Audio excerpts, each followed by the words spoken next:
Hey dudes, welcome to Splat from the Past, the only 80s themed horror and sci-fi show where things can get totally radical. Now today, I will be welcoming yet another member of the Groundlings, a very talented lady, Phyllis Katz. Phyllis Katz, she started out in Second City and then went to the Groundlings, and she was in a lot of great movies and TV shows. She was in Cheech and Chong's next movie. She was on shows like Rhoda, MASH, Wizards and Warriors, Cheers, lots of great shows. And now she teaches improv primarily, and it's going to be great to have her on the show today. It's going to be pretty exciting, pretty entertaining, I'm sure. So, here is my interview with Phyllis Katz. Hello. Hey, Phyllis. Welcome to the show. Thanks, Tommy. How are you? I am great. How are you? Pretty good. That's awesome. That's awesome. This is such a great honor. Thank you for taking the time today. Oh, you're welcome. I'm glad to be here. It's going to be nice to talk to you. I think. We'll find out. Yeah. Usually everybody, I charm everybody by the time the podcast is over. Okay. Well, I'm not going to be difficult. So. Turn on the charm burners now. I have dealt with difficult people, and I can tell right now that you're not going to be difficult. You've had difficult people? Oh, yeah. Of course, it goes with the territory. Okay, in what way are they difficult? You don't have to tell me who, but you can. But it's in what way what makes someone a difficult interview when they've agreed to be on? There's this one guy I had on a few months ago, and I swear to God, I was so disappointed. I mean, I just get really upset when I think about it. He wanted me to read the stupid book that he just wrote, and I don't read books anymore, and so I lied and said I read it so he'd come on, right? And he was just so bitter about the movies that he directed, and stuff. And about 35 minutes in, he just got more arrogant and rude, and then he wanted to talk about the book. And so I just moved on to the book, to make him happy, and then that was it. That's an example of difficultness that I've dealt with. No, that's really interesting. So you don't read books? No, I do like 2 or 3 interviews a day plus research. It's just I don't have time anymore. Yeah. I'm sure if I had a couple free days, it's been a while since I had a couple free days from doing interviews and stuff because I've been getting so many great people, but other than that, I haven't just had time to read. Okay, because you just said I don't read books anymore, and I thought, okay, I didn't know if that was a choice. Mm-hmm. I say that because I have one that I. Oh, you can. I don't have one that I. I have one, and then I have another one that I'm finishing up. We shouldn't even talk about it because I can't say what it is until I have a deal or something. So okay, we can reference it later on, but not actually talk about it. So, going back in time, did you gravitate toward acting and performing early on in your childhood? I did, but not seriously, because I thought, it would never happen for me. That's for movie stars are this other thing. Because as a kid, it's about being a movie star. Yeah. But gravitating toward acting, to the acting and writing, I always wrote, even as a kid. Just was always writing things. The first thing I ever had produced was at day camp, and I won the Honor Camper of the Week award, and it was a takeoff on the TV show Gunsmoke, and I wrote it on arithmetic paper in pencil. Okay, so I was always writing and dancing. I wanted to be a dancer, and I took dance lessons, and I come from a family of everybody in my family is either an attorney, a therapist, or an artist. But everybody's part artist, whatever else they do. And so I grew up in a family where that was encouraged, not necessarily to do it professionally, but humor was encouraged, being creative was encouraged. And so I always gravitated toward all that. And then when I found improv, that's when the bug hit me. Wow. And is Alan Katz your brother? Yes. I remember that movie he did, Big Man on Campus. Are you one of the fans? Somewhat, yeah. I mean, I talked to his co-star, Corey Parker, about that movie. And I always remember that when they're in the cafeteria and he's like teaching him, manners and how to get food and everything. He calls him a bambila. I always quote that. You're a bambila. That has a huge cult following. Yeah. You should have Alan on the show. He's really funny. Well, if you could connect me, because I have looked for him in the past, but I wasn't able to find him. Well, I can find him. The second we get off the phone, I can find him. You can find him. Yeah, because he was a huge influence, too, because he came out here and wrote for Laugh-In when he was oh, yeah. a young wunderkind. So one of the reasons I moved here from Chicago was because he was here. Mm-hmm. Wow. I'm so impressed, though, that you were writing your own stuff as early as that is. I just, when I interview creative ladies such as you and Terry and Wendy Goldman and all these great improv comedy people, I just think to myself, where were you when I was growing up? Because when I was growing up, I was like the only one who wanted to do comedy, and all the girls that I went to school with, all they wanted to do was be pretty and be popular. We didn't have any creative girls in my classes, Well, you might have not known it because they hid it. I mean, I certainly wanted to be pretty and popular. That's kind of part of the deal, at least when I was growing up. I don't know if it's still the same. Everybody now seems to want to be an influencer. Oh, yeah. But that still goes on. You want to know what the, I keep saying this, what the temperament of it, not the temperament, the flavor of the culture is, just go to social media. See, because everybody's still trying to be popular. Yeah, of That's course. still going on. I mean, you get one like, you have to go back 50 times and make sure that the numbers keep going up. So there was all that in school, but we express it differently. And some people do it creatively. I bet you had girls in that school like that. You just didn't know. Probably, but none of them went on to do comedy or anything, which is quite sad, because I'd probably be a little bit more successful than I am now. Well, you're doing fine. And the thing about creative people, I'm trying not to say that, what's important to remember about being creative, and I tell this to students, is that's in your wiring, and so if you don't honor that, then you're going against your nature. So whether you have a big career in it or not is irrelevant. You have to keep using it. You have to keep expressing yourself, and you get something out of that, no matter what else is going on, because you don't have control of the other. Wonderfully talented people become hugely successful, and wonderfully talented people don't, and mediocre people get successful and don't. Horrible human beings get successful and don't, So I don't know how that all works, but if you've got something to say, there's somebody who wants to hear it.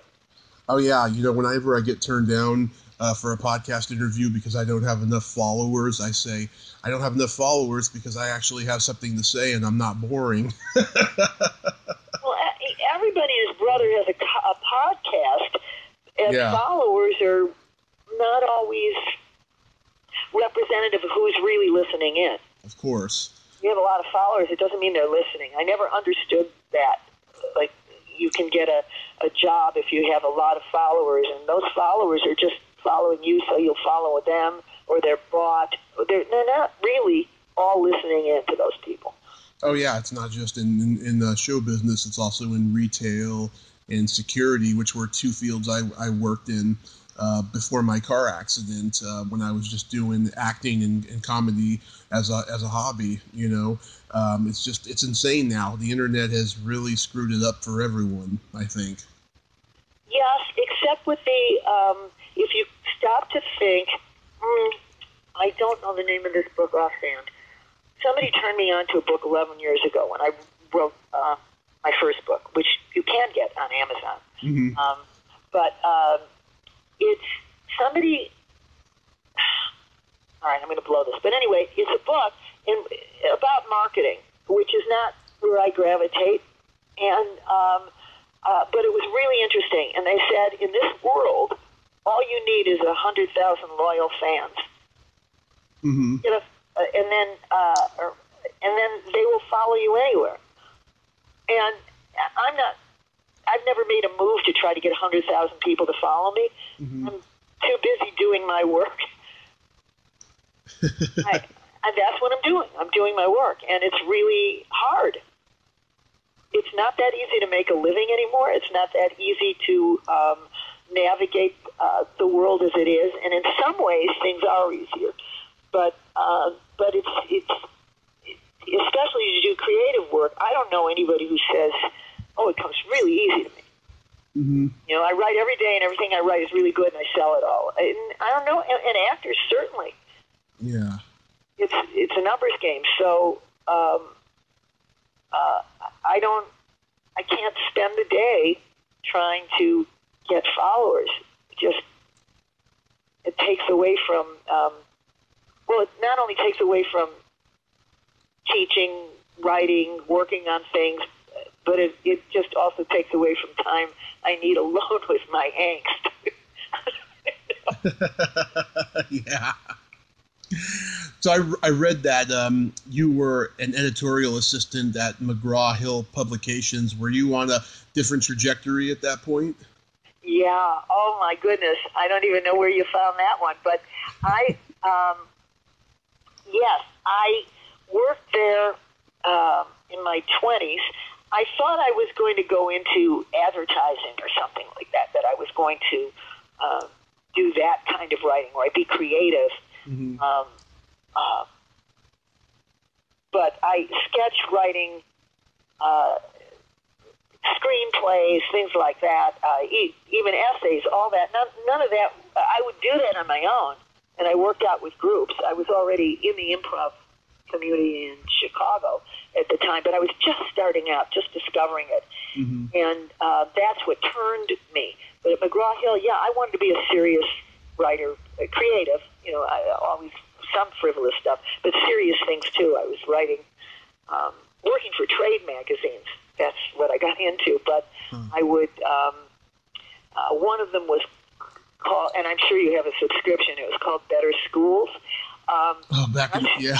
But I would sneak in stories about Jesse Jackson and Operation Push and things going on at the schools. I would get press releases and turn them into stories. That was part of my job. Mm-hmm. Or actually, I take that back. That was a job after that at Danhausen Publishing. At McGraw-Hill, it was Modern Hospital and Modern Nursing Home, and colleges and universities, I think, were the ones I worked for. But I liked it. I liked taking press releases and calling people and talking to them and turning that into a story. I loved it. But the bug really hit me when I took classes at Second City and met friends there and said, this is in me. I never knew I was supposed to be doing this, but I have to do this now. Mm-hmm. And that you were taking workshops at Second City. What made you want to do that? Well, I mean, it's great that you did. This is so funny. I saw Second City for the first time on my prom night. Oh. And I'd never seen anything like it. They didn't do the improvs on the spot right away. They did their sketches, and then they said they took a bunch of suggestions, and they said, okay, we're going to go backstage in intermission, take your suggestions, and we're going to come out and do scenes. So, of course, they didn't have time to write the scenes, but they decided you're going to be in this and I'm going to be in that, and how about if we're, if the suggestion was the psychiatrist, then they would say, okay, let's do a psychiatrist scene, and the psychiatrist is really mentally ill and the patient is just mildly troubled, okay? And then they'd come out and do it. And I never saw anything like it in my life. It was spectacular. And the sketches were great, and they were heavy in social commentary and politics and human behavior, and it just went deeper than the Lucy stuff that I'd seen on TV. And not that there's anything wrong with Goofy, but this went really deep. So I was impressionable. So now we cut to a few years later, and I walked in there one day. This is while I was working at McGraw-Hill. And you know what Joe Flaherty is? Of course, one of the greats. Right. Joe Flaherty is young. He's coming down the stairs with a bicycle. Mm-hmm. And I'm looking at and I'm just standing there, and he said, "Can I help you?" And I said, "Yes, I write song parodies. I was wondering if you would like to buy any." And he was so sweet. I so didn't get it. And he said, "Well, we did write all our own material here, but we have these classes." And he handed me a flyer, and my life changed at that moment. Wow. Yeah. He's just brilliant, all that stuff he did on SCTV, Count Floyd, and Guy Caballero and all these characters. Guy Caballero kills me. And he was so good in Second City. When my brother Alan got Laugh-In and moved out here, I tried to get Joe Flaherty and Brian Doyle Murray on the show. I mean, I recommended them to my brother, and my brother tried to get them on the show. And I don't know why that did or didn't work out. I don't know if their agents didn't want them to do it. I don't know what that was. But I was blown away by that cast. But Joe was in the second company. He wasn't in the main company when I met him. Mm-hmm. And then he was working the lights there. One night I sat in the booth. Yeah. And then he went in the booth with me. So we were watching that, and he was like a hero. He was a hero to me.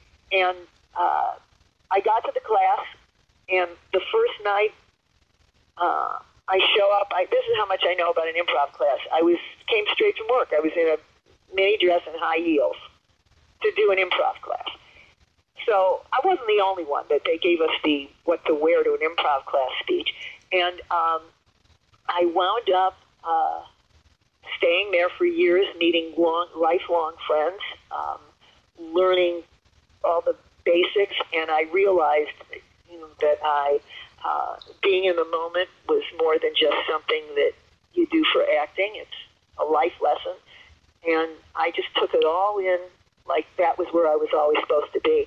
And then I really started writing and working on my acting and getting into groups with other people. And Who was in your workshops? Well, most of them you wouldn't know necessarily, but I know the most obscure people. Who do you know? Oh my God, who was there at that time? Like what year were you there? Late 60s. Late 60s. Let me try to think. Was Brian Doyle Murray there by that point? Yes.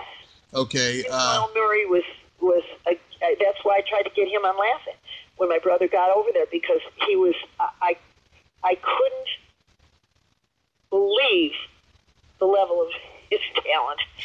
I don't know why he didn't become at least as big a star as Bill. Yeah. But he's pretty well respected, though, especially for his writing, because he is a great writer. He was so good, and so he was there, and because their company, at least Joe Flaherty's company, they were the second company, and the main company all quit and went to New York. Wow! And the second company all got moved up at the same time. So he was Jim Stahl. Jim Stahl, yeah, from Mork and Mindy. First group I was ever in was with Jim Stahl. We were the let me see if I can remember what the name of our group was. What? The Royal Chicago Repertory Company. Oh, nice. It had nothing to do with any of that. And that was a woman named Ariel Brenner, Jim Stahl, Bruce Urso, Bill Steinkellner, who I'm still close friends with. We moved out here together with 3 other people. And Bill Steinkellner became a writer on Cheers and a producer and created stuff with his wife, Sherry. And I'm trying to think of, Alan Wittard. And Alan Wittard I'm still close to. And, so that was the group. We were the Royal Chicago Repertory Company. Okay, those are very obscure names. Alan Wittard, that does sound familiar, though, I do have to say. Was Tino and Santa there yet? Yes. Well, I think Tino got into the company during that time. I knew Tino, and Tino and I did the Billy Crystal comedy show out here when that kind of a short-lived show. Oh, yeah, I remember that show. When I were on that. And, Tino and Santa, what a sweet, funny human being. I've heard he was a sweet guy. Yeah, he's one of those guys I wish I could interview. And then later, of course, there in the mid-'70s, there was like David Rashi and Ann Ryerson. David Rashi was there when I was there. Mm-hmm. Ann Ryerson, I cannot remember if I met Ann Ryerson then or out here. But Ann Ryerson and I know each other very well. I've talked to her. She's a sweet lady. She's great. Yeah. Also, let's see, Tim Kazurinsky, he was there later. I know Tim. He used to come to shows when, again, Bill Steinkellner and I were in another group, offshoot of Second City, called Mother's Kisses. And he used to come to those shows, and we would talk. I think he's back in Chicago now, but you should interview him. He's great. What's his name again? Tim Kazurinsky. Oh, Tim. Oh, yeah. I would love to interview him. I think I've sent him a couple of tweets, but I never heard back, because tweets are a dime a dozen, you miss every one of them sometimes. Do you know Bernadette Burkett? No. Okay, she was one of the Second City people. I don't know if she was in their main company, but she was in something called the Reification Company. She's somebody you ought to talk to. She's a wealth of information about Second City, and I can, if you want to, I can connect you with her. She knows everybody. She's married to George Wendt. Oh, yeah. I met George Wendt at a horror convention a couple of years ago. Okay, well, Bernadette and George have been together for a long, long time. And Bernadette knows a lot of the Second City people. She's way more connected there.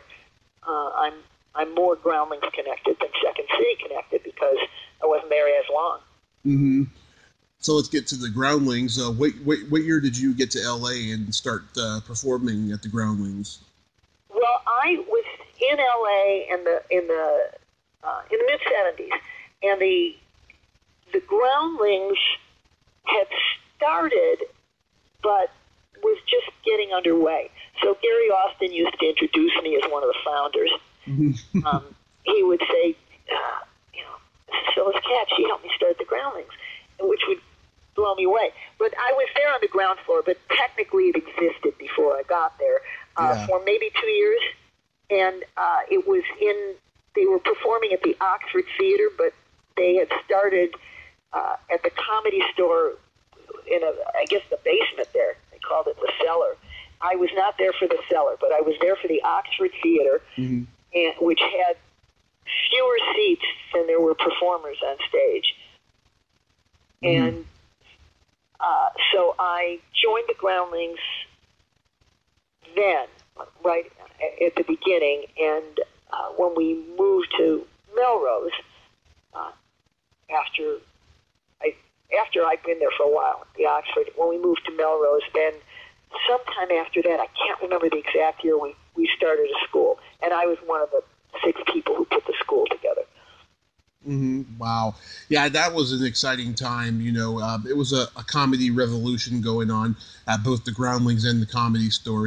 Back then, It was just there was room for error and honing your craft, and now it's like everyone needs to be known before they go somewhere, which I think is just ridiculous.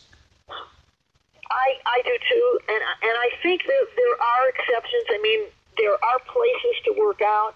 Mm-hmm. I think people are in a hurry to get there, and that is part of it. You have to be willing to hone your stuff, and there are places to get up. But I know what you're talking about. Yeah, a lot of the Comedy Store comedians, they have to have like a huge following, now and stuff. And there's like it's not like a college when Mitzi Shore was running the place. Right. Well, there's a guy who was into Groundlings named Scott Diener. Mm-hmm. Very funny actor. He also does stand up, and his brother Johnny Diener does stand up and did the Tonight Show in recent years. The new Tonight Show, mm-hmm. and there have been some nights at the Groundlings second theater in their school where Scott put together a night of stand-up, and I went to one of them, and he had 5 or 6 stand-ups. They did maybe an hour all together, hour and a half, something like that. It was really terrific, and I'd never heard of any of them. Mm-hmm. It was so good that I would go back. Yeah, I go. We were allowed to all be in a room together again. Yeah, I go to the Comedy Store whenever I'm in LA, and I see a lot of great comics. I also see a lot of terrible comics when I'm there. Well, that was always true. Yeah. When I moved here, how do you get good? But the bad part about it is, though, those bad comics, they got huge followings. Well, yeah. But if you look at it, I mean, there's someone for everybody. There's someone for everybody. Of course. I hope that's true, at least in terms of dating. Yeah. But it's true. I mean, I see people.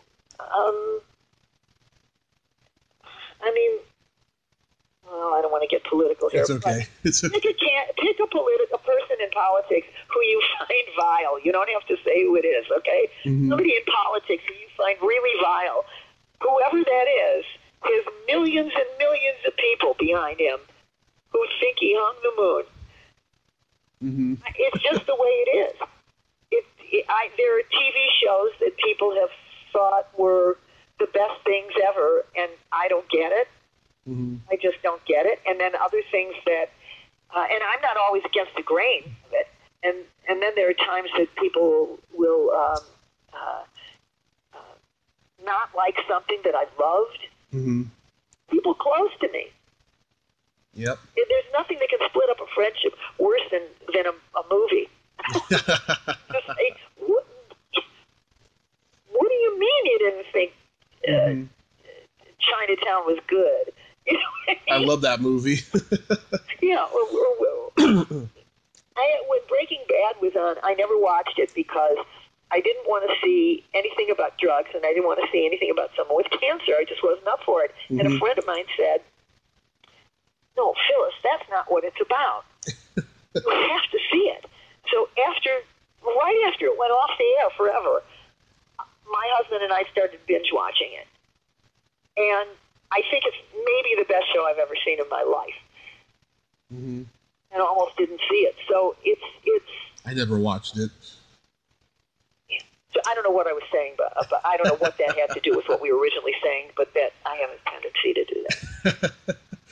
Because it doesn't have anything to do with everybody liking one thing or not, but I'm just saying what makes somebody follow somebody at one point or another is where you're at in a moment. It's subjective, yeah. Yeah, and it's some stuff is really, to me, really infantile that has a big following. Of course. Not people confuse that with something like Monty Python. Well, why can't we just do something that is silly and goofy? That's all that Monty Python did. And I thought, no, that's not all that Monty Python did. It's like this exquisite insight, dumbest stuff in the world, and that's what you're looking at, and it's so well hidden. That's what makes it work. Yeah. So when you're at the Groundlings, it's what, you, Paul Rubens, Terry, Gloria, Lynn, Sandy Hellberg. Yeah, a lot of those people were there before me. They were in it with me, but some of them got there before me. Paul got there afterwards. Terry and Gloria were there before me. Tracy Newman, Lorraine Newman, Steve Newman, they're one of their brothers. There must have been 50 people in the company when I joined. John Paragon. John Paragon came a little later. He was in the company with me. But the 70s people were the Gloria Terry people. The 80s people were Paul. Paul got in there in the 70s in Paragon. Yeah, 77, I think. Later. Yeah. But it was Paul and John. It was Phil Hartman. Joan Leisman. John Moody, Tim Stack, Bob Drew, John Mayer. I could go on and on. Doug Cox, Shirley Prestia, Steve White, Tom Maxwell. I mean, these are all names that won't mean anything to your audience. But Joey Arias. Joey Arias, yeah, I've interviewed him. Cynthia Zaghetti, of course, who passed a couple years ago. Oh, I loved Cynthia Zaghetti so much. Yeah. I mean, I love all these people, but she's such a loss. And Shirley Prestia. Was another one. Yeah, Cynthia Zaghetti, Mary Edith Burrell. There are just so many names. I mean, I could go on. Carol White. Carol White was there, I think, in the Cellar days. Because by the time, I know Carol White very well. By the time I got there, Carol wasn't even in the company anymore. Wow. How long were you there for? I think about 8 years, all things together. Oh. Wow. You guys in the late 80s, you had that show on the television, you know? I told the George McGrath show. Yeah. I told Terry, I said, you guys should have had a Saturday Night Live type show, you know, in the late 70s, early 80s, because that was just such a great period, you know, because there was Fridays on, you know, remember that show Fridays? Yeah, Mary Edith Burrell was on it. Yeah. Melanie Chardoff was on there, and Larry David, Michael Richards. You know, you guys should have had a show like that at that time. Well, it wasn't available to us at that time, and you're talking about dealing with 30 people who have 30 agents, and who's going to be featured on the show. Saturday Night Live had way fewer people then than they have now, and because they didn't have the featured players and all that, and Fridays cloned itself. Yeah. It sure did. But it just cloned it. It cloned onto it. We're going to have a musical guest, and we're going to this, and we're going to that. And they hired very talented people, but they, it was really hard to. It's always been hard for the Groundlings to negotiate a television show because it's when you've got 25 people, who's going to be featured on the show? How do you make it fair? And so I think that was now this is just me talking. This is not from me saying, oh, I know there was a contract and that's what happened. I'm not saying that. I just think it was always kind of unwieldy, and the whole purpose of the company was to do theater and then go off and get work doing the other stuff. But certainly people got hired from there to do things. Groundlings became practically the farm team for SNL for years. They're always taking people from there. Let's get it. There was a show, I think in the early 90s, mid-90s, and I don't remember the name of it. It was a strip show that involved the Groundlings. And Melanie Graham, who was one of the members and one of the directors there for years, had put it together, and it was kind of a 65-episode show, and they brought people on who were like a guest to improvise with everybody, and it didn't ultimately stay on the air. Do you remember that you guys did that show, Cheeseball? What's it called? Cheeseball Presents? Right? Yeah. Well, Cheeseball was a show that was a pilot. And somebody wrote that and just hired a bunch of us. That was just a show. It wasn't a Groundlings show. They just came in and hired a bunch of us. Angeline was in that. Yeah. I remember Joan Leisman was doing a commercial where she was a punk rock girl and she was selling a Barbie doll that was just over-sexualized, saying that, she has a G-spot and all this. Right, that was a piece she did in the Groundlings, and I guess they just hired her Really? to do that. I can't even remember what I did in Cheeseball. I know I was in it. I just cannot remember what I did. And on the television, just for clarification for people who are listening, was not a Groundlings production. That was George McGrath, who was a Groundling and a teacher. George McGrath created that show, and it was on Nickelodeon. It was maybe their first adult-themed show. I don't mean adult like it got racy, but just or not for kids. And he just hired a bunch of us, and that got me into the Writers Guild. Because he asked me to submit a script, and I did, and they really responded well to it, and he said, I want a second one from you. And that got me into the Writers Guild. And so I was in the scripts I'd written, and he also cast me in some of the ones he'd written. But he hired a bunch of Groundlings to be writers on that show and actors on that show, and Tim Conway Jr. was his co-host. Oh, yeah, Tim Conway Jr. Wow. Yeah, I like that kind of humor. And were you there when Lynn told me the story? Were you there when they did that controversial Easter sketch? No, I was already gone. Yeah, Doug Cox had written this Last Supper sketch that made a lot of people walk out. And backstage, Doug's pouting about it, and Phil Hartman puts his arm around him and says, "You could say all you want about Jesus' birthday, but don't fuck with the resurrection." Right. Well, here's the thing. Doug Cox is the least likely person to write something offensive. Yeah. I'm sure it was just something at the time. I think you have to take a shot when you're doing satire. Doug Cox does not have it in his heart to do anything that's irreverent. Mm-hmm. Not irreverent. He certainly does to be irreverent, but to be offensive. It's just not in him. Mm-hmm. You try things out. Sometimes you don't realize how it came off. Mm-hmm. Yeah.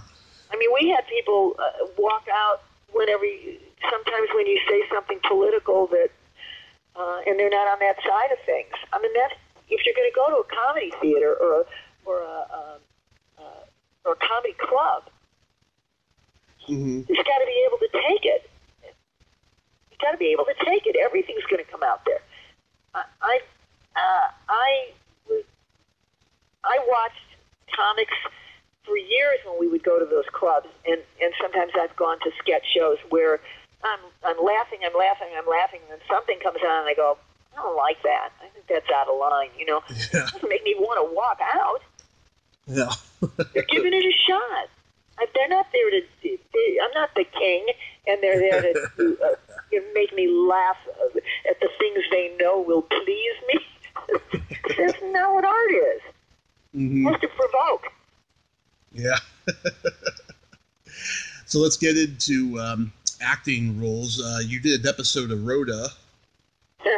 Yeah. Yeah, how was that? It was fun. You know what's interesting about that episode was I was really happy to get that. It was a nice guest star part. And that week, my boyfriend and I had broken up. Mm-hmm. And I really was in that state where a part of me just wanted to die. I was devastated. I mean, it all worked out well. We're all friends. Everybody's friends. My husband, his wife, everybody's friends. But at the time, I thought my life was over, right? And it happened right before this. So I got there, and there were two other actors in this episode with me. We were all guest stars, all around the same age. And one of them saw me crying in the bathroom. She said, "What's the matter?" And I told her my boyfriend broke up with me. The other one came in, and then they just protected me all week. I would get out there, we would do our rehearsal, it would go great, then I'd go in the bathroom and cry.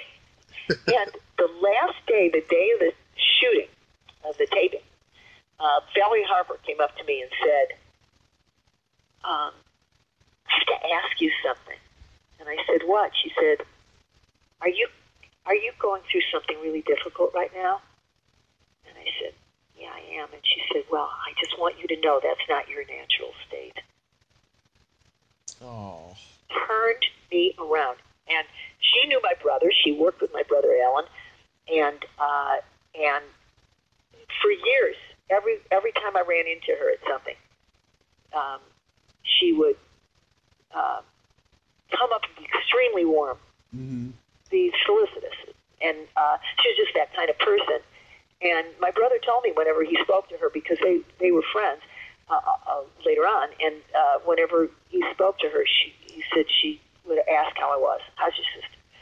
It was really cool. So it turned out great. I mean, the show was great. I had a lot of fun on the set.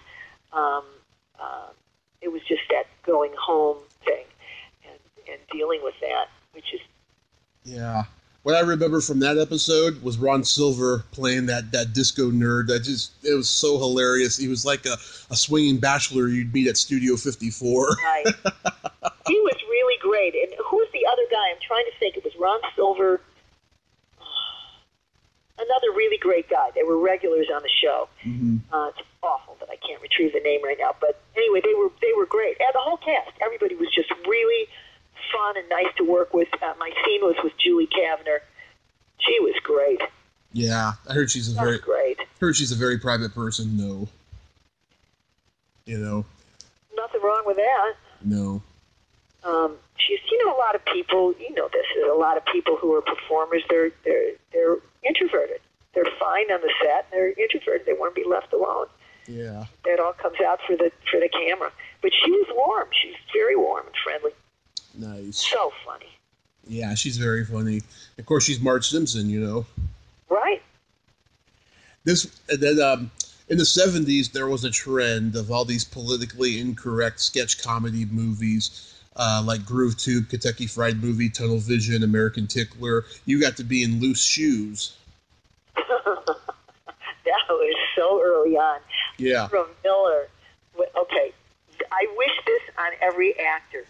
Ira Miller had been a Second City way before me. I mean, he was. Right. I didn't know him in Chicago. Yeah. But I think my brothers did, and because my brothers are older than I am, and I think Ira was somewhere in their age group. But anyway, when I moved out here, day after I got here, I met Ira, and really took to him. And I would talk to him all the time, call him up, talk to him all the time. And one day, he called me and said, "How would you like to be in a movie?" Just like that. When does that happen? I said, "What?" He said, "I'm directing a movie, and I want you to be in it." And I said, "Sure." And I think that's when scale was $175 a day. And so he put me in Loose Shoes, and I played an East Indian woman. And there was this whole thing where we were in turbans, but it was based on a fistful of dollars. The Clint Eastwood spaghetti western. Mm-hmm. He wanted to do it with East Indian people, and because they were so spiritual, right? Right. That was the take on it, and so he wanted something else, and so he deliberately wanted me to do that because I was so fair-skinned and had blue eyes, and it was a visual thing was part of it, but it was really fun, and it was goofy. I didn't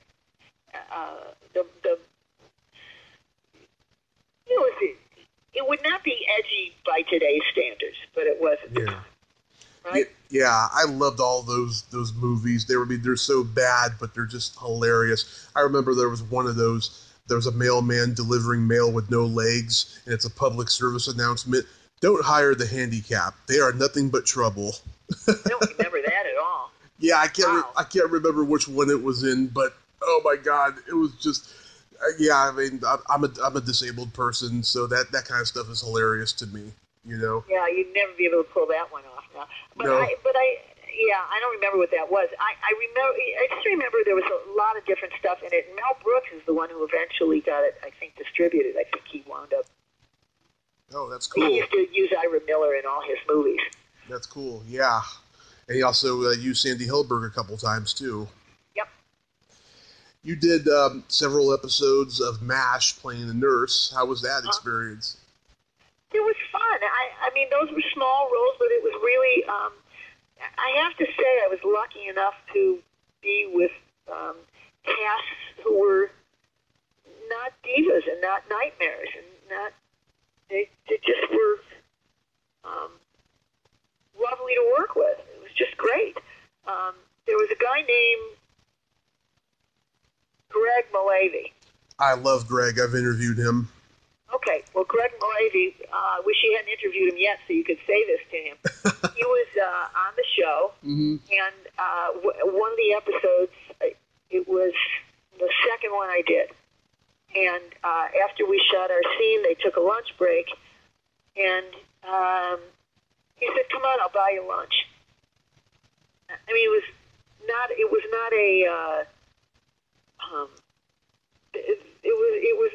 any kind of a sexual overtone kind of thing. Yeah. You know, he was a married man and all that. He just knew I was young and new on the set, and he took me to lunch, and we just talked, and he just made me feel so at ease. And Alan Alda was fantastic, sweet, and I met him through my brother Alan. And in fact, for the book I can't talk about, he's given me a blurb. So it's, and I'm not doing that to be deliberately vague. I hate that. It's just that I can't say what it is till I got something going. Of course. But he's a lovely guy, and his wife is really lovely, and but they were great. I didn't, on a show like that, you don't have an audience. You're not all hanging out together backstage. You run into somebody, and if they're not in your scene, you don't see them. So the people I was in the scenes with were good, but right down to the makeup artists and the hair people, everybody just kind of put me at ease, because the first MASH was my first job out here that was a SAG job. Mm-hmm. And I was very nervous, excited, but wasn't sure what to expect. But did you interview Victoria? Victoria who? Well, she was Victoria Carroll, but she's Victoria Bell now, and that's the name she uses. But she used to work all the time. She grew up out here, and she's like a sister to me. And she helped me. She even came to visit me at MASH on the set. She knew the ropes, and she mentored me, and she taught me. And I say that as though she's like a ton older than me, which she's not. But she just had been working and had been out here. And so she kind of clued me in, and so did Lynn Stewart. Oh, when you get to the set, just take on the tone of that show. Yeah. And it just made it so much easier, and it was so much fun. And it was great. Absolutely great. Lynn's just such a sweetheart. My earliest memory of seeing you was when you do the inappropriate puppet show in Cheech and Chong's next movie. Oh God, this is my favorite Cheech and Chong movie. I watched it over and over as a kid. My dad and we watched it, just crack up at it. Oh, that's so funny. Did I love that. We had such a good time. Now, that was Don Bovinglow in the scene with me, who also a groundling. Yeah. Fern Champion and Pamela Basker cast that movie, and they came to the groundlings, I think with Cheech. Yeah. And then they started calling all of us in. So many of us were in that movie. Mm-hmm. And then some of us did their next one too, but a lot of what we were doing got cut out. The whole section. Really? Got cut out. There was a whole section that where they cut that whole event that was happening out. But in the one that you saw, next movie, they were so great. They just said, "This is what has to happen. So just make sure that happens in this, and then just improvise around it. Do whatever you want." But they wanted me to have a puppet, and did they want me to have a puppet, or did I? come up with the puppet? I can't remember, but I know they wanted us to be in bed. Yep. They wanted to break in, and all they're looking for is a stash, and they wanted me to just be thinking that it's me they were after. And so that was what we were given to do. Yeah.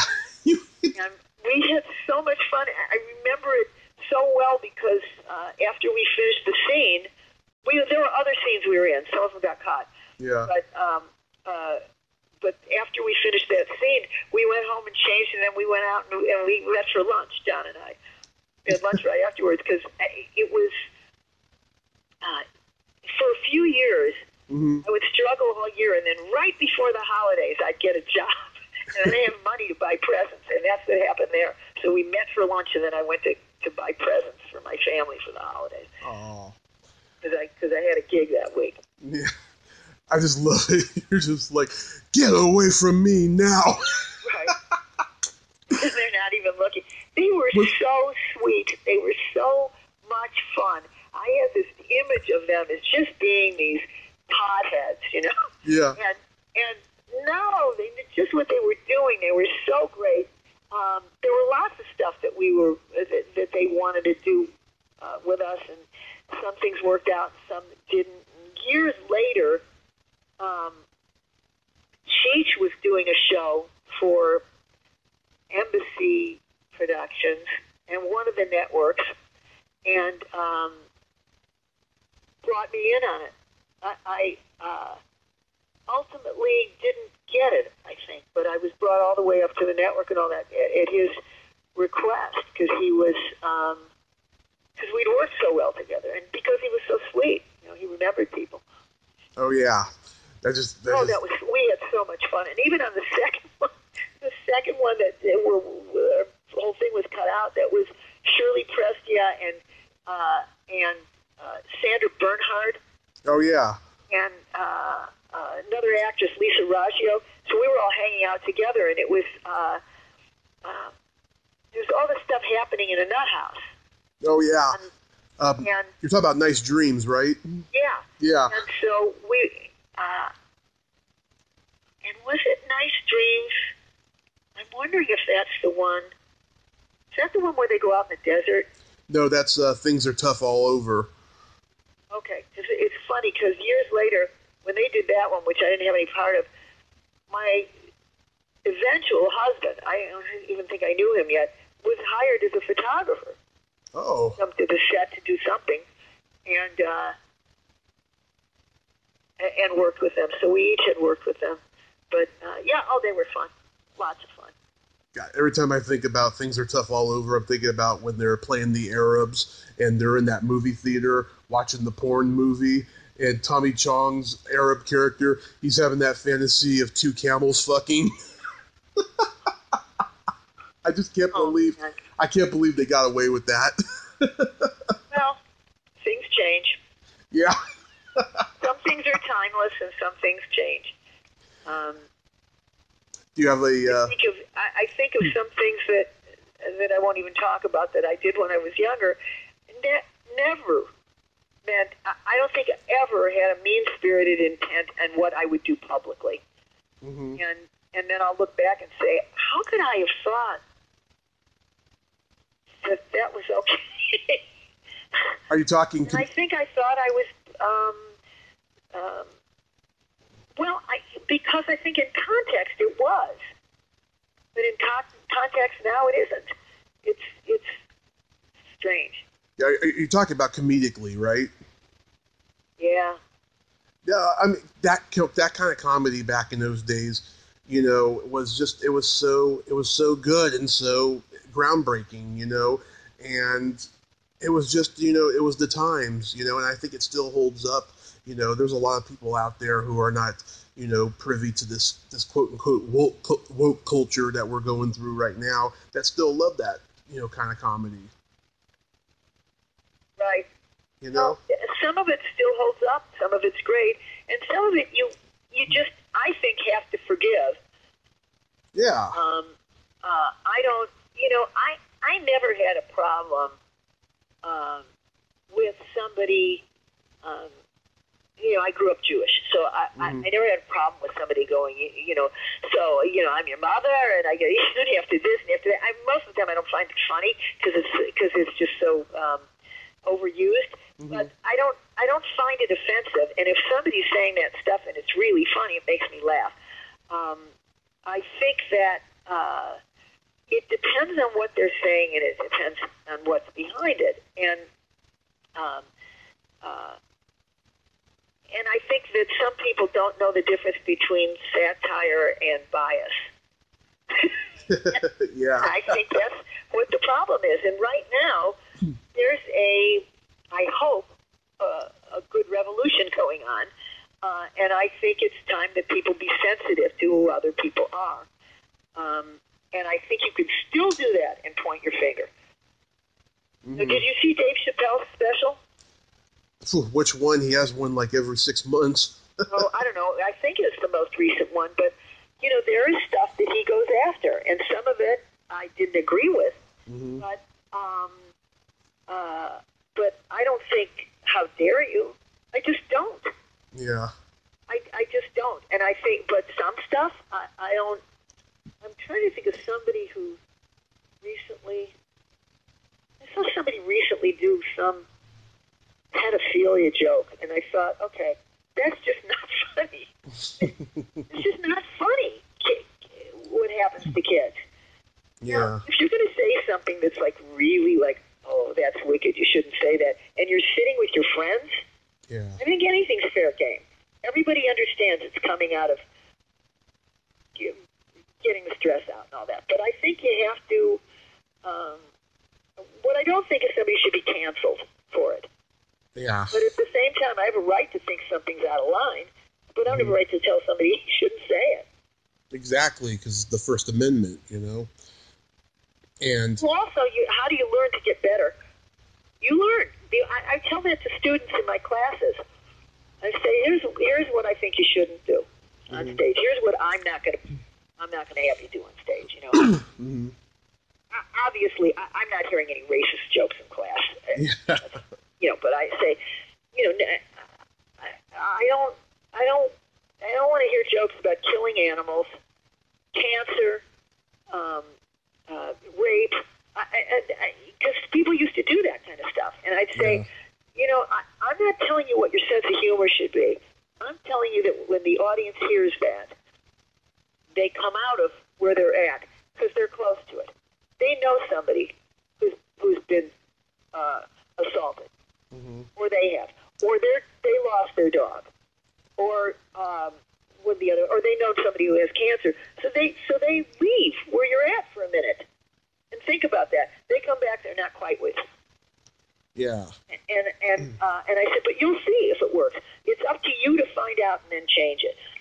So I was directing some performance shows, student performance shows for Groundling, that people in the upper levels there do. And occasionally somebody would do a dead animal joke, and it would just fall flat. Maybe a couple people would laugh. It would fall flat. Or they would do, somebody, the most unlikely person, sometimes will come out, somebody came out with a rape reference. And I saw the look on his face right after it came out of his mouth. He was sorry it did, but that's improv, Mm-hmm. He covered over it, and then, made it work better, and then somebody else in the scene went back to it. And then it fell flat. So afterwards, I say to them, okay, you get it now? And they say, yeah. So now they're not likely to do it again. Yeah. Do you remember those Saturday Night Live sketches where Buck Henry is the pedophile uncle? No, don't remember it. Yeah, he's a pedophile uncle. Lorraine Newman and Gilda Radner are his two nieces, and he's telling them to do all these creepy things, like pull their dresses over their heads so he can take Polaroids, and just really shocking stuff. And Ann Beats wrote this sketch, by the way. A woman wrote this sketch. It was just, I'm telling you, it was a different time. Yeah. It was a lack of awareness. Ann Beats is a great writer. I don't know her personally. Yeah. I'm sure she looks at that now and says, I wish I hadn't written that. Oh. I would never write that now or in that moment. I mean, I can think of things not like that, but I can think of things that were really out of line that I have said on stage or that I put up on stage that were not out of line in the moment, or maybe were out of line and nobody, the audience and I didn't get it, and or what was meant by it had a satirical point to it. I was putting down the people who would be for that. Like if somebody were to do a scene now, bring in a scene at the theater, and I were running a class, and they wanted to put up a scene about somebody who's a pedophile, but they want to show what a complete moron the guy is. And it's not going to involve children. I would understand the satire of it, and I would probably not put it in the show.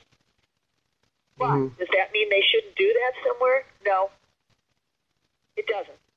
But I just think it just depends on where you're pointing the finger. And I think in those days it was how you got that stuff out. Mm-hmm. Can't speak for her, but I know Lorraine. Lorraine would never agree to do it now. Yeah. At the time, or I don't think so. I shouldn't speak for her. But I say at the time, I don't think it. I don't even remember that sketch. But yeah, they did. I think 2 of them, and the punchline for both of them was, Jane Curtin came home. She's the mother, and she would say, "Roy, you're the greatest uncle in the entire world. There's no one like you." And he would say, "Oh, I think every family has an Uncle Roy." And to me, that's the most funny shit ever. But because of the juxtaposition of the present day that, we've heard all these news stories and all these horrible reports about it, it kind of, cheapens it and cancels it out, But just given the context of the sketch in '76, I think it's hilarious. But go ahead. Yeah, but when you think about this, okay, I heard... okay, so let's talk for a second about blackface. Yeah. There are times that's used to make a point against people who do that. Right. And I heard Spike Lee, in an interview, say, it brings up such pain for so many people when something like that is done. There's a pain factor. It's not just, I'm going to do something political and I'm going to do something political and it might offend people who feel differently politically, but it's a whole different thing when you're talking about somebody, the pain that you're bringing out by doing a piece like that. So I was really moved by that. And I mentioned to my friend Navaris Darson, who's black and who's was in the Sunday Company at the Groundlings. He's just a phenomenal actor, singer, writer, teacher, and he's a teacher over there. And I was telling him about something I'd been involved in that I felt very guilty about after hearing that interview, saying it never occurred to me sometimes when I would do things that I thought were making a really strong, good point, that in the process I was hurting people like that. And he said, Phyllis, every black person is offended by that. It depends on what it is. It depends on what it is, and it depends on what's behind it. So I think now there's a little juggling that we need to do. I mean, some people don't care if they hurt somebody. I don't want my stuff to be hurtful unnecessarily hurtful. Obviously, if you're doing something satirical, you're pointing a finger somewhere. So some stuff isn't going to bother me because I have a point to make. But it's just a tough time now because people have been treated as second-class citizens for so long that I think rules are changing. They're adjusting them. Yeah, like Robert Downey Jr., he swears up and down he didn't offend any black man when he played a black man in Tropic Thunder, And someone wrote a news article a couple of weeks ago that people are saying that he should be canceled for doing that, And I'm just thinking to myself, while you're at it, why not cancel Al Jolson, because he's the pioneer of that, Well, they would probably love to cancel Al Jolson, but the thing, and if I think it was the book White Trash that talks about that and how, and it's prior to Al Jolson, people doing that, and it's I mean, I don't think you can cancel people for things they did a long time ago. I know. I just don't. I mean, if they were doing Tropic Thunder now, they would never think to have them do that. Yeah, absolutely. I just think, not with everything that's going on now, but I think to cancel somebody for something from years ago is crazy, unless you're talking about he murdered somebody. Yeah. Then, yeah, okay, let's do that. I don't think it moves anybody forward to get rid of somebody who's has a right to be on Earth too. We make mistakes. We have to learn from them. And if you look at a lot of the black leaders and religious leaders in the black community, they say the same thing. Mm-hmm. You want somebody to learn a lesson. You don't want him to go away embittered. You want him to learn his lesson, because he can make a big difference. Exactly. Oh my God, it's just insane. But I wanted to ask you, you did 3 episodes of Wizards and Warriors.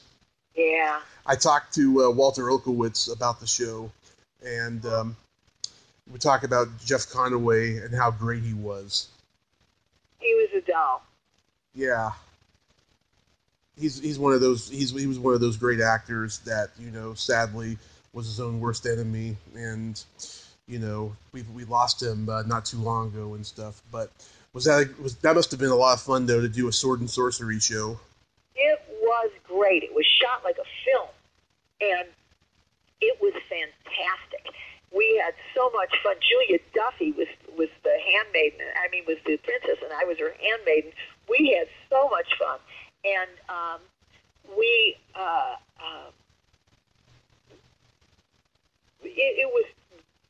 it was great. It was, again, really long days, shot like a film. But I was so happy to be there, so happy. And the producers, Judy Allison, one of the producers, said to me, "I just want you to know that if we get picked up, we're going to offer you 13 out of 13 next season."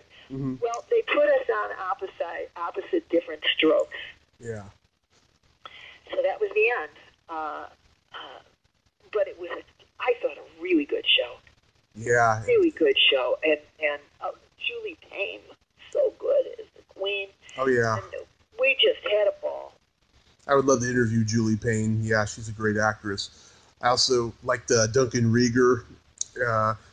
He's one of those wonderfully eccentric actors. I think he's very talented. Terrific. I didn't get to know him very well at all, really. But, was he good. Yeah, that's what a lot of people have told me, that they didn't get to know him. He's always in character or off in his trailer. Yeah. Yeah, he just kind of wasn't around me. We didn't have a lot of scenes together, and I don't remember sitting and hanging with him, but I don't remember him being cold or anything like that. We just weren't around each other. But I was around, Walter he played my boyfriend.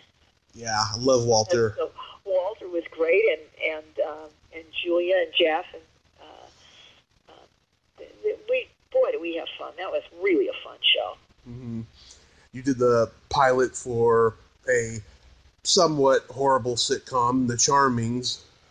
Do you remember that? I do remember that. They, again, really nice people. I just played a real estate agent on that one.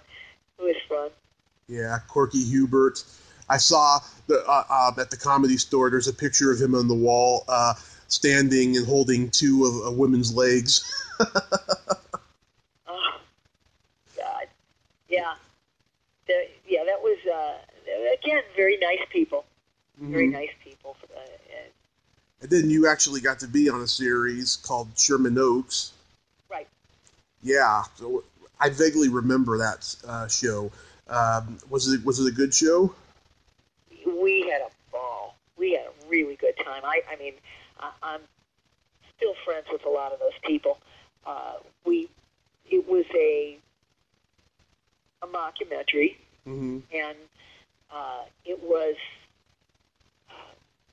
really fun. I mean, cable was not brand new, but there was just stuff that network wasn't doing, and you didn't have Netflix, and so you could get a little, again, what seemed edgy back then, which probably doesn't seem edgy now, but we had a lot of fun, and we, again, this was a show that would have long days, but there was room for improv, and I managed to get 4 of my friends on the show because casting people were so open to it, and great.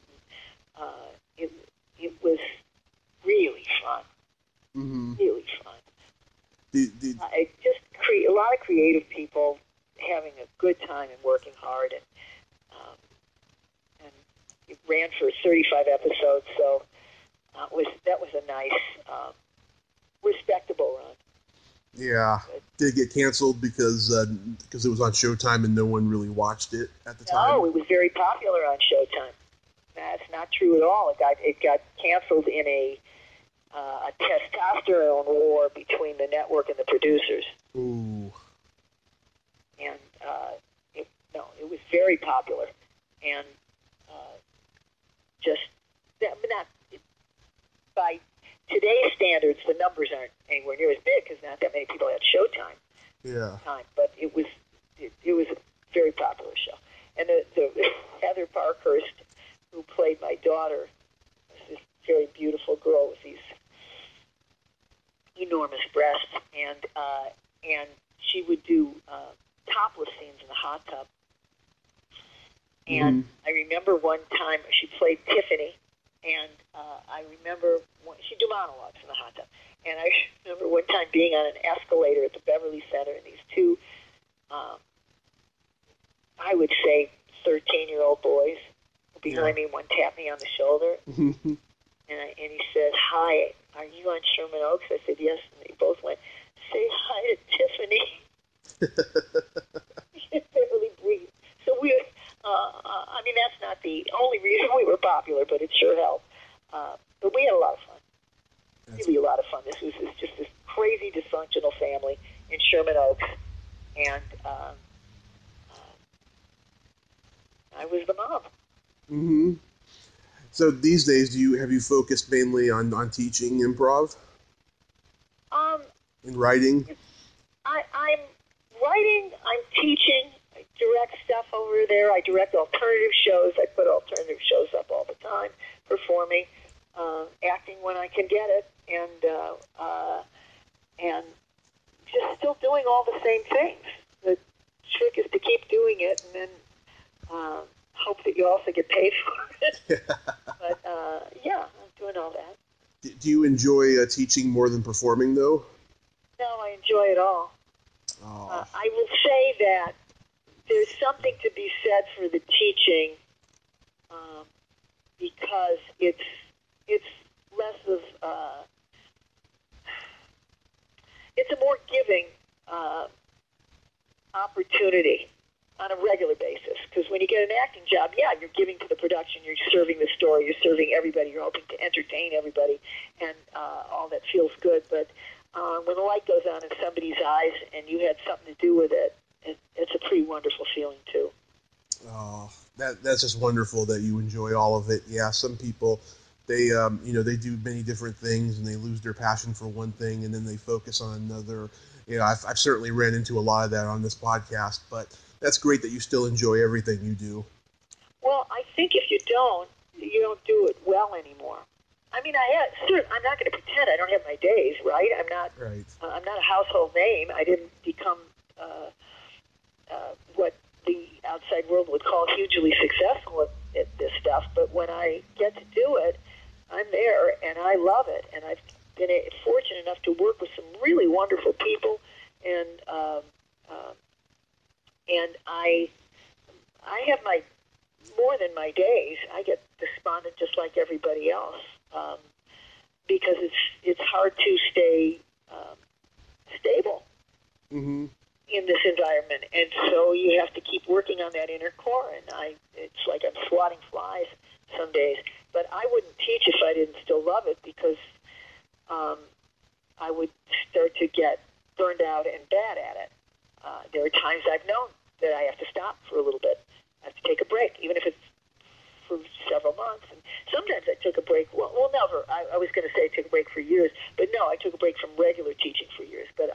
always do it, and I write, and it's not always very good, but sometimes it really is. And I love doing shows. I love getting in front of an audience. I love getting to act, and I'm unhappy when I don't get to do any of it. That's when I'm unhappy. Yeah, a lot of people are unhappy when they're not being creative, I found. Well, it's why they should take a class from me. Teaching some Zoom classes through the Growlings, at least right now, and that's just it. You just stay creative. You stay at it. Mm-hmm. So I have this secret silly game that I like to engage my guests in. It's slumber party questions. Okay. Ouch. Yeah. And how this works is I ask you the question, you answer it, and then you ask me the exact same question, and I answer it. Okay. But you already have your answers prepared. Oh, yeah. And the audience has heard my answers, but I'm always curious to hear the other person's answers. Okay. All right. Phyllis, are you ticklish? Yes. Are you ticklish? I am just baby ticklish, yes. Is your belly button an innie or an outie? It's an innie. Is yours? Mine is an innie. What color are your toenails painted? They're kind of it's like a brownish red with gold sprinkles on top of them, gold glitter on top of it. How about yours? Mine are not painted right now. I need to get on that for summer because the last time they were painted, they were purple with sparkles, and I always like to mix them up and do different elaborate colors. Right. You know what I did one year around Christmas was my husband was down about something, was feeling down, and I wanted to cheer him up. So it was the afternoon of Christmas Eve. I had my toenails painted. One was green, one was red, the next was green, the next was red, the next was green, the next was red, and then silver. Love it. I love it. Well, at least I'll get a. I mean, it wasn't the only thing I did for him, but that was fun. Okay, go ahead. What would you say is your best personality trait? Oh my God! You'd have to ask somebody else what they think is my. That's how you find out. I care. Yes, I agree. You're a very caring person from what I can see. And what's your best? My sense of empathy and the fact that I have no filter. Yes. And then my favorite question, is there a stinky smell that just makes you gag? Yes. I remember this is primal from childhood. Mm-hmm. When I would go to the zoo, which I don't like to do anymore, and I would, as we were approaching the buffalo cage, mm-hmm. I mean the buffalo section, they were outdoors, that smell was really tough. Oh. And then for me... And how about you? Every time I say this to someone with kids, it doesn't affect them. Farts and feet. Yeah, okay, that makes sense. Do you know Kate McGregor Stewart? No. She's an acting teacher out in L.A. Very funny, very eccentric lady. I love her. She told me, she said, that's the name of your memoir, Farts and Feet. I don't think I would call it that, but I would definitely write it on the back of the book, like as a quote from her. You know? Yep. Yeah. Yeah, it's like her blurb, right? Her, review blurb. Oh, I should mention, my uncle's birthday is the day after yours, March 5th, 1947. That's not my birthday. They have it wrong. They have my age wrong, too. My birthday is December 17th. Oh, you're sad. Your birthday is 4 days before my brother's. He's the 21st. Okay. There you go. I know. They have that all wrong. Yeah. It's IMDb, right? Yeah. Yeah, they're all wrong. They're always wrong. Yeah. I get so embarrassed when I quote... Don't be. What do I care? Who got hurt? No, I'm just going to say, I get embarrassed when I misquote information from there because I know how inaccurate they can be, especially when they don't list the person's full credits and then they have to tell me that they were in certain things. I'm like, really? You were? I didn't list all mine either, but that's okay. It's okay. We've been going on a long time. Yeah. God, I know it could be just terrible and stuff. Well, you can't talk about the book, but I hope it comes out great. And thank you. I mean, I just hope I get it sold. It's just that to say what it is. Oh, you don't have a deal yet? No, and so that way somebody could just kind of, rip it. That's what I mean. No, I don't know. I mean, everything stopped, so I can't really do much with it. So how far along are you, though? I've got it. My draft is done. It's just a matter of finding somebody to represent it. Hopefully, or publish it. Yeah, hopefully after all this insanity ends. Right. And all this. Well, Phyllis, I thank you so much for coming on. I just enjoyed talking to you. We had a very stimulating conversation, I think. I do too. I think it was great. Thank you so much for asking me. Yes, and I have to say, you are a credit to the Jewish people. Thank you. Yes, you're the female equivalent of a mensch. Well, thank you. What a sweet thing to say. Oh, my pleasure. And you have yourself a great day. And please stay safe in this crazy time because we need you. You too. Thank you so much. Okay. Bye-bye. Okay. Bye. Well, there you have it. Phyllis Katz. Ain't she a sweetheart? Oh, what a great lady. A lady of comedic and personal integrity.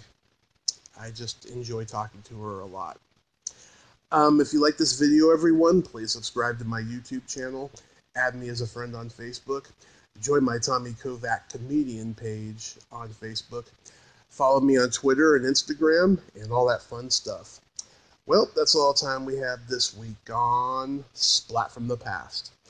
Until next time, this is Tommy Throwback Kovac saying, there's no shame in living in the past, because the present sucks. Later, dudes.